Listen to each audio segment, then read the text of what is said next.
Hola, muy buenas, soy Samuel López. Voy a hacer una pequeña aportación a Level Coach y nada, me gustaría hablar de juegos reducidos. Entonces, he traído un índice. Juegos reducidos es un apartado muy amplio en el que se puede ahondar mucho. Yo lo que quiero dar es una visión un poco global de lo que se puede trabajar con los juegos reducidos, cómo trabajarlo, qué herramientas tenemos para modificar ese tipo de trabajo, y el índice que vamos a emplear es el siguiente.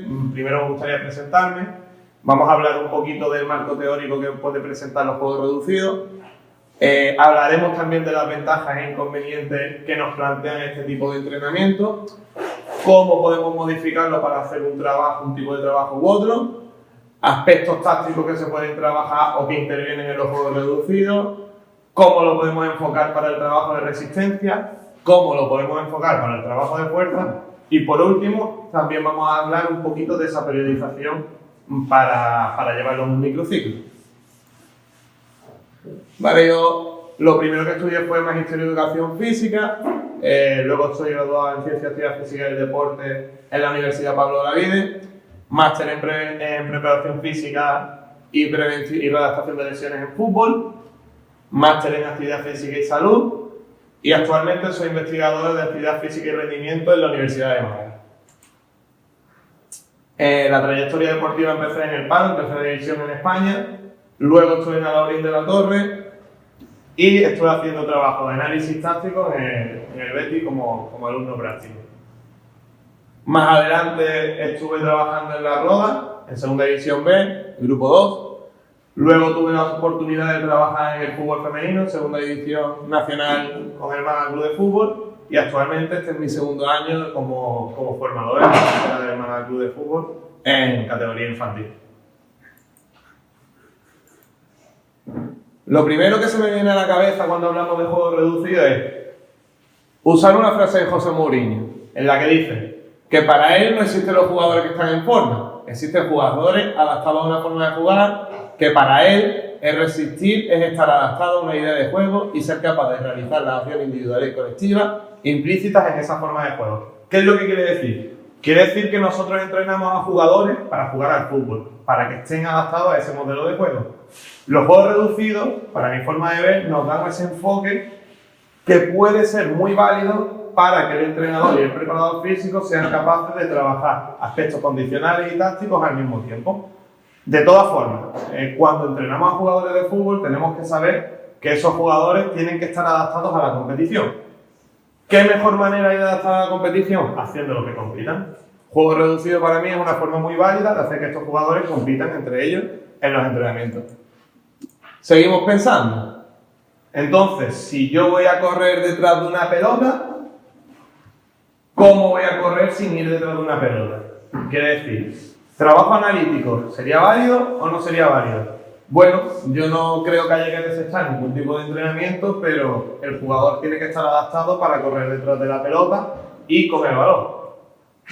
Los juegos reducidos nos dan esa posibilidad. Somos capaces de entrenar aspectos del juego, somos capaces de entrenar aspectos condicionales, pero siempre enfocados al medio principal del juego, que es el balón. Entonces, si nosotros lo que queremos es jugadores que sean capaces de enfrentarse a algo, tenemos que enfrentarlo a esa realidad. Si queremos adaptar al jugador a un estímulo de competición, tenemos que intentar reproducir ese estímulo de competición. Por lo tanto, ¿qué es lo que yo opino como preparador físico que tenemos que utilizar en los entrenamientos? Bueno, pues lo que yo quiero, sobre todo, mi objetivo es producir a los jugadores que sean capaces de rendir en el campo de juego. Para conseguir eso, ¿qué tenemos que tener muy en cuenta? Que en el fútbol representa acciones de alta intensidad que se repiten constantemente. Por lo tanto, una de las formas de hacer que el jugador actúe o sea capaz de recuperar entre acciones de alta intensidad es presentándole un estímulo de alta intensidad en repetidas ocasiones. No creo que trabajando de forma continua y sin esa variación consigamos que el jugador sea capaz de recuperar ante el estímulo. Por otra parte, el jugador no solo tiene que ser capaz de recuperar, sino que tiene que ser capaz de recuperar a la vez que tiene que ser capaz de decidir, de pensar y de posicionarse en el campo. Por lo tanto, Los juegos reducidos. Los juegos reducidos nos pueden presentar muchas ventajas y muchos inconvenientes. Todas estas ventajas e inconvenientes están ya escritos en la literatura científica, tenemos multitud de artículos. Yo he intentado resumirlo y no voy a citar ahora mismo ningún artículo porque son muchos, son múltiples los que hay. Con los juegos reducidos, ¿qué ventajas tenemos? Pues sí, se reproducen multitud de acciones técnicas, por lo tanto para mí en etapa de formación es primordial porque vamos a repetir pases, golpeos, desmarques, apoyo, un montón de actitudes técnicas que los jugadores deben trabajar. También tenemos la posibilidad de trabajar contenido técnico-táctico. Podemos trabajar cualquier situación de tercer hombre siempre y cuando le demos una regla que nos permita trabajar esos conceptos que nosotros queremos. Multiplicaciones de fuerza, ¿vale? Los juegos reducidos, como su propio nombre indica, es un espacio que está bastante reducido y el jugador constantemente tiene que acelerar, frenar, golpear, saltar, disputar. Siempre al final es una carga neuromuscular que el jugador se va a llevar. Hay muchos artículos también que nos demuestran que después de estímulos de juego reducidos, los jugadores son capaces de mejorar estos aspectos. Proximidad al estímulo competitivo. Como venimos hablando desde el principio de la ponencia, siempre vamos a reproducir aspectos del juego, es decir, vamos a estar cercanos a lo que es la competición. Por lo tanto, cuando yo me acerco al estímulo competitivo, más posibilidades tengo de rendir más en ese campo. Y por otra parte, para mí una de las más importantes es que es motivante. Y ya no solo hablo de que sea motivante para el jugador, sino también es motivante para el entrenador.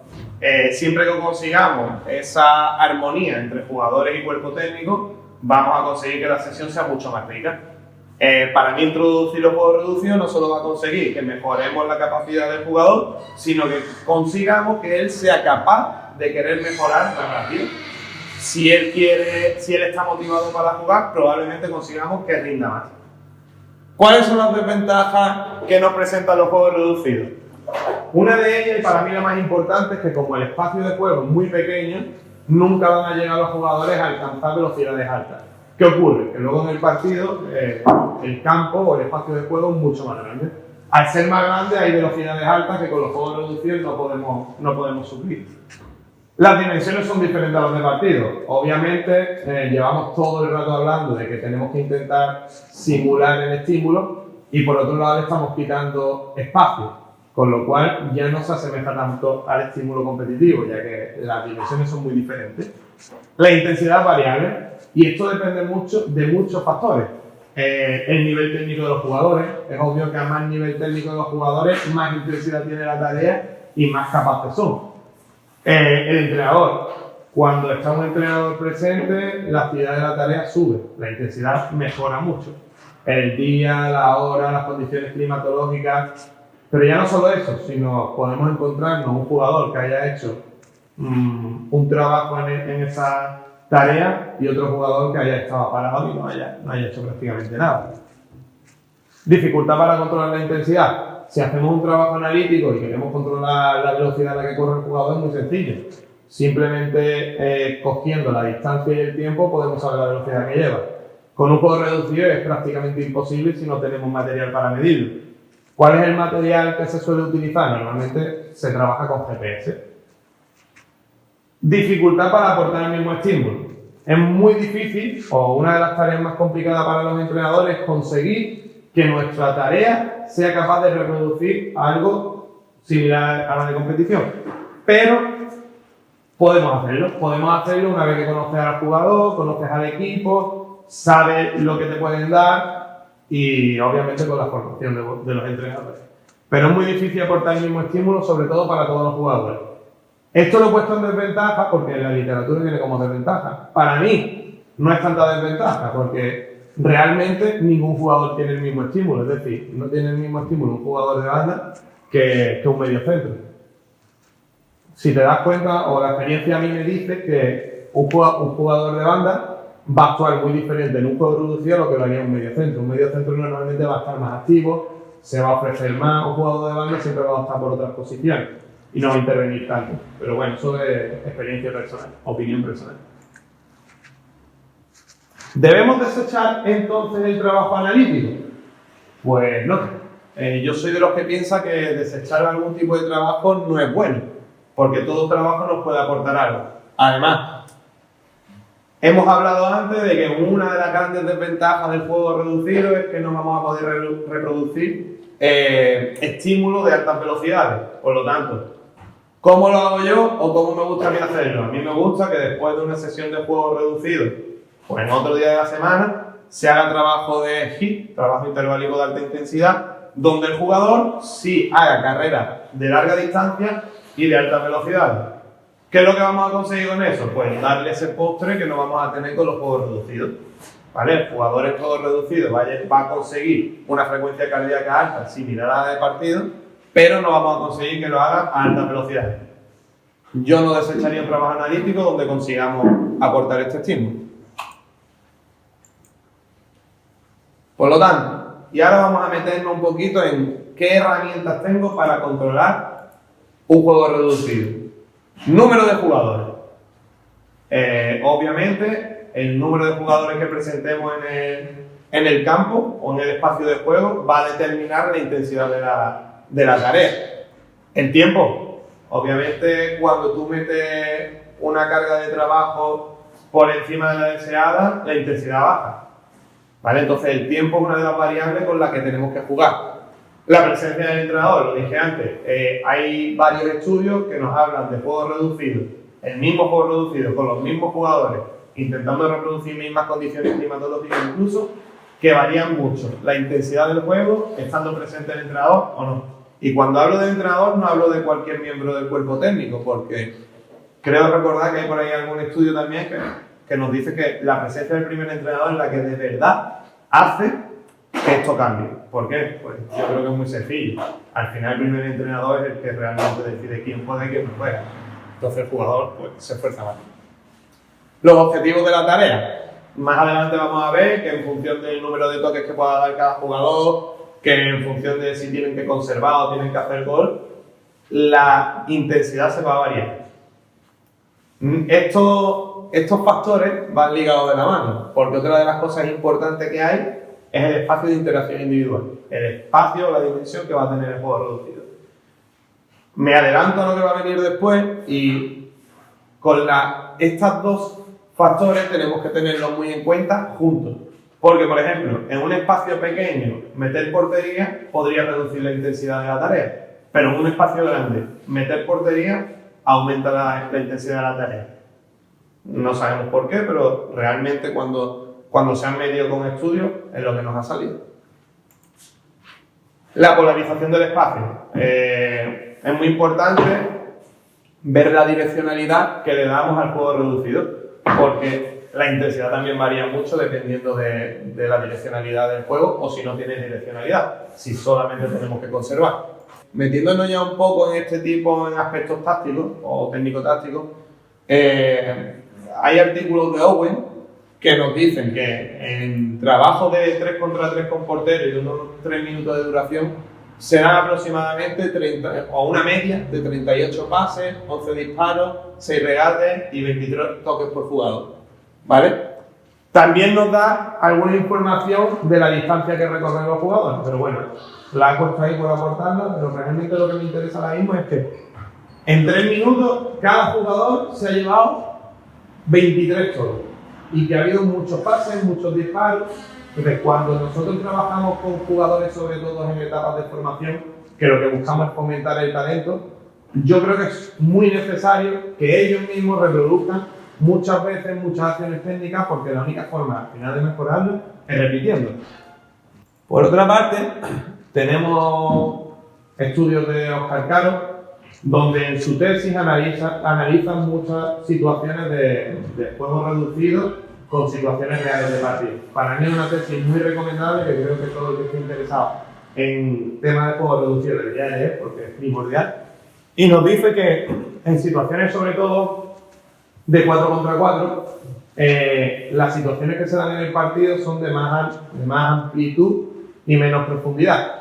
Con lo cual, cuando nosotros vayamos a trabajar ese tipo de tareas, deberíamos de intentar acercarnos, como he dicho antes, a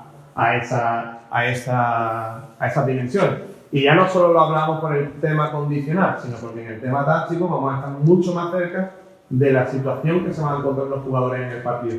Por lo tanto, reproducir ese estímulo al final va a ser beneficioso. Otra de las cosas buenas que tiene la tesis de Óscar es que no solo nos habla del 4 contra 4, sino que nos da información muy válida para tareas de 7 contra 7, 10 contra 10 en juegos reducidos. Esta tesis incluso nos aporta la distancia a la que tenemos que estar de la portería propia y de la portería contraria. Es muy rica y al final en aspectos tácticos pues es uno de los trabajos más completos con los que yo me he encontrado.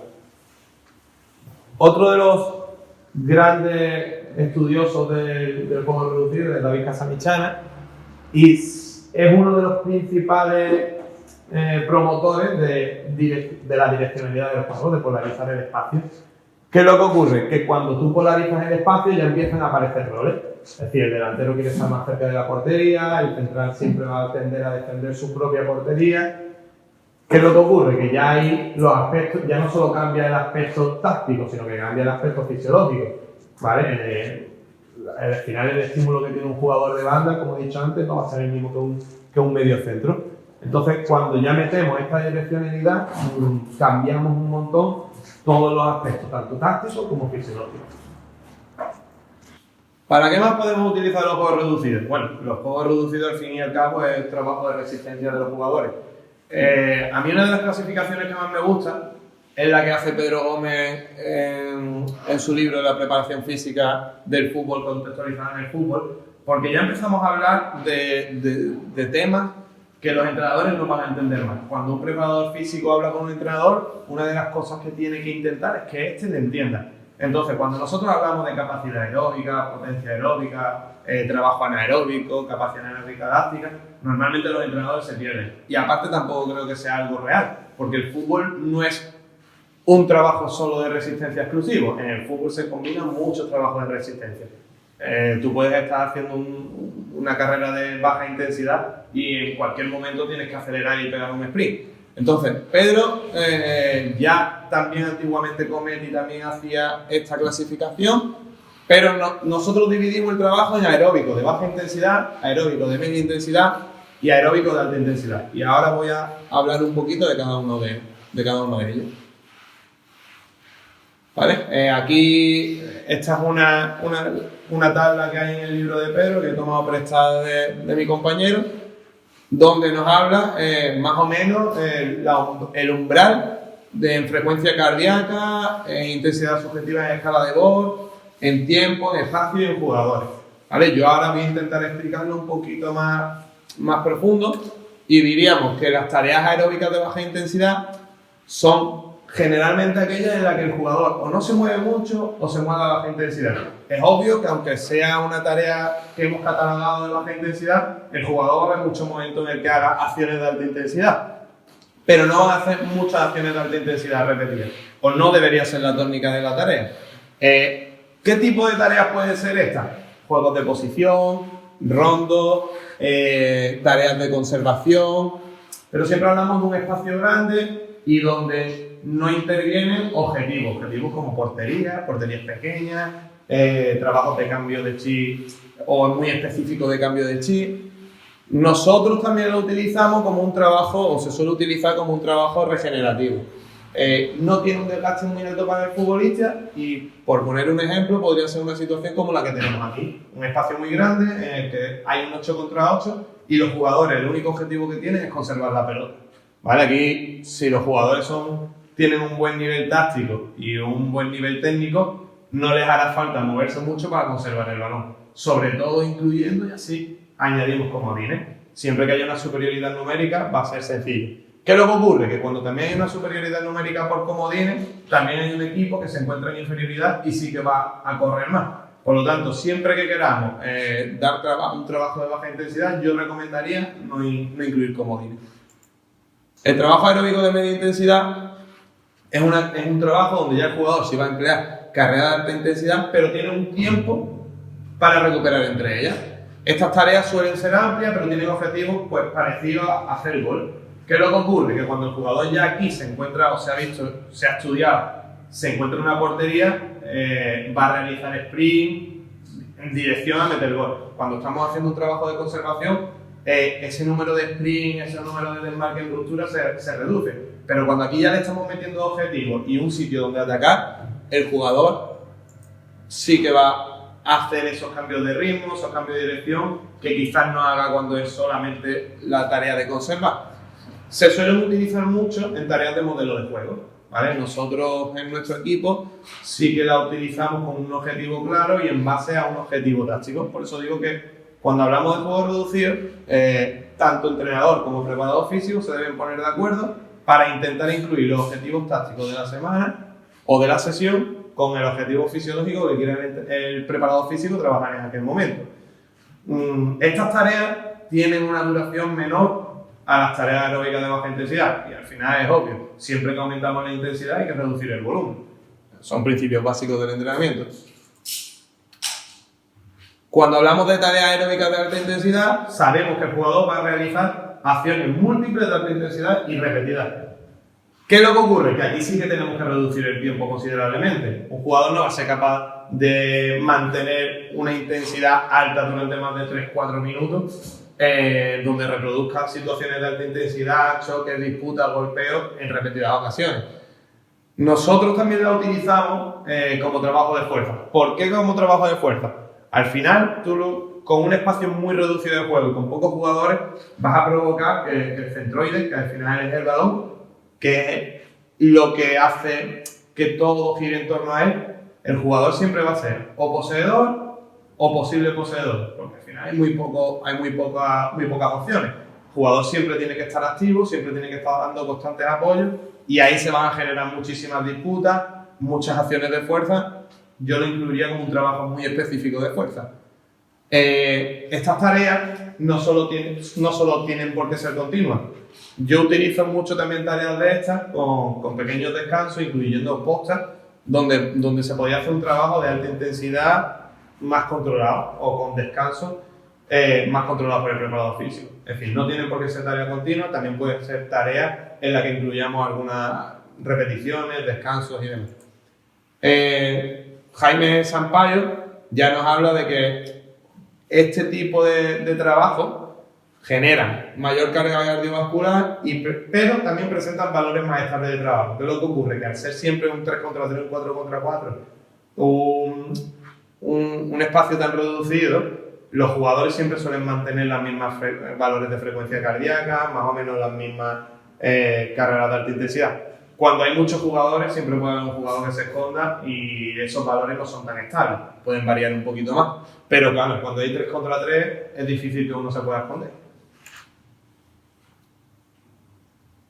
En los juegos reducidos, pues ahora sí me he permitido meter algún trabajo o algún estudio de otros autores.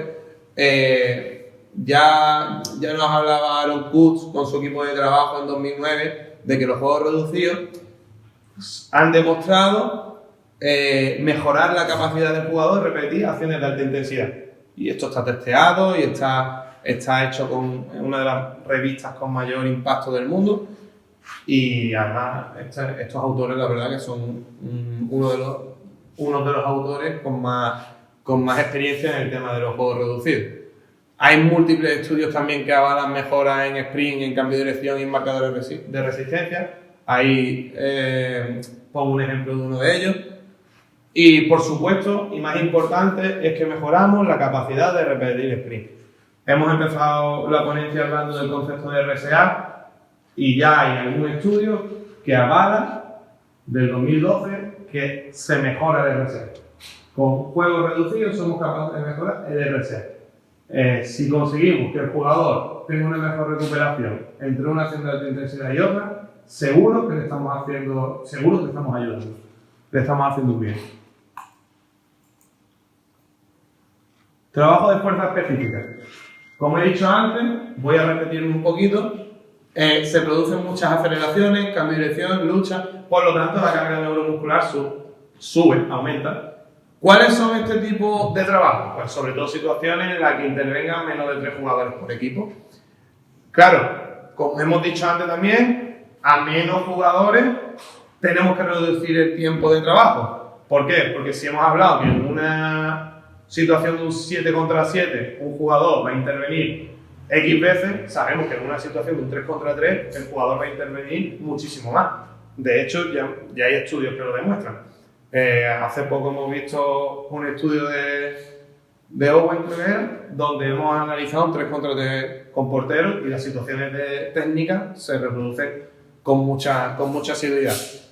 Yo recomiendo en ningún caso superar los 3-4 minutos de trabajo, dependiendo también siempre del nivel, y muchas veces entrenadores y preparadores físicos nos centramos mucho en el tiempo, en estar pendiente de un cronómetro, pero realmente cuando la tarea baja de intensidad podría ser un buen momento para acabar este tipo de tareas. Un estudio de Julen Castellano y David Casamichana también nos ha hablado que se encuentran más situaciones de aceleraciones en este tipo de juegos reducidos que en partidos amistosos. Claro, al final esto lo que va a provocar es un estímulo muy alto de fatiga neuromuscular.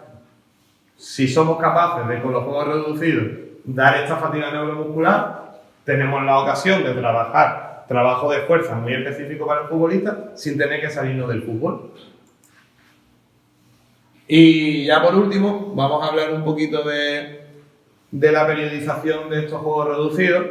He tomado prestada una infografía de Jan Lemaire que adapta de otro artículo en la que nos dice que normalmente el trabajo que se suele hacer semanal en los equipos suelen ser 2 días de recuperación, 2 días de carga y 2 días de activación.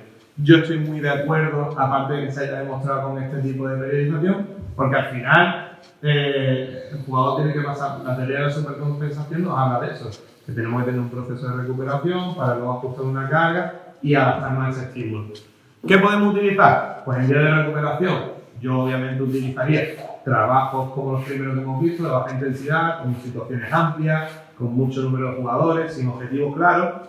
En los días de carga metería trabajo de media y alta intensidad, donde el objetivo táctico ya tenga un componente que haga que genere un estrés al jugador. Y por último acabaría los días de tapering, utilizaría estas mismas tareas de alta intensidad, pero con una duración muy corta que al jugador nunca le llega a provocar ni fatiga ni daño muscular, para que llegue bien, para que digamos llegue en las mejores condiciones al partido. Por último también he utilizado una tabla de Rui Méndez en 2014, donde propone un modelo de periodización basado en los juegos reducidos. Al final, lo que hace esta tabla es lo mismo que yo os acabo de decir, pero va mucho más, hila mucho más fino y nos habla de incluso por días, suponiendo que los equipos juegan de domingo a domingo. ¿Cuál es el problema que nos vamos a encontrar actualmente? ¿O que se pueden encontrar equipos profesionales? Que la mayoría de equipos profesionales no juegan de domingo a domingo. Hay mucho cambio de calendario que al preparador físico al final le va a suponer un problema generar trabajo o generar carga en equipos sobre todo que compiten cada 3-4 días. Pero aquí sí que tenemos un modelo que es para mí es muy válido, porque además está validado científicamente y es un estudio de una revista también de alto impacto, donde nos demuestra una periodización que es muy válida. Más no es mejor, siempre hay que recordar esto. Nosotros tenemos que provocar un estímulo que provoque una adaptación. La sobrecarga no es buena. Yo soy de los que piensan que un estímulo demasiado elevado nunca va a provocar en el jugador una sobrecarga. De hecho, hay muchos estudios también que avalan este tipo de teorías. Cuidado con el tiempo de trabajo, que normalmente a los entrenadores es el mayor problema que genera, que os gusta una tarea y repetir mucho tiempo la misma tarea, pero siempre hay que dejar jugando con un poquito de ganas de más y nunca hay que llegar a provocar una fatiga demasiado alta. Nada, muchas gracias por haberme escuchado. Ahí tenéis mi Twitter, mi correo electrónico para que quiera hablar un poquito más en el tema de los juegos reducidos, pues me puedes hacer las preguntas que quieras.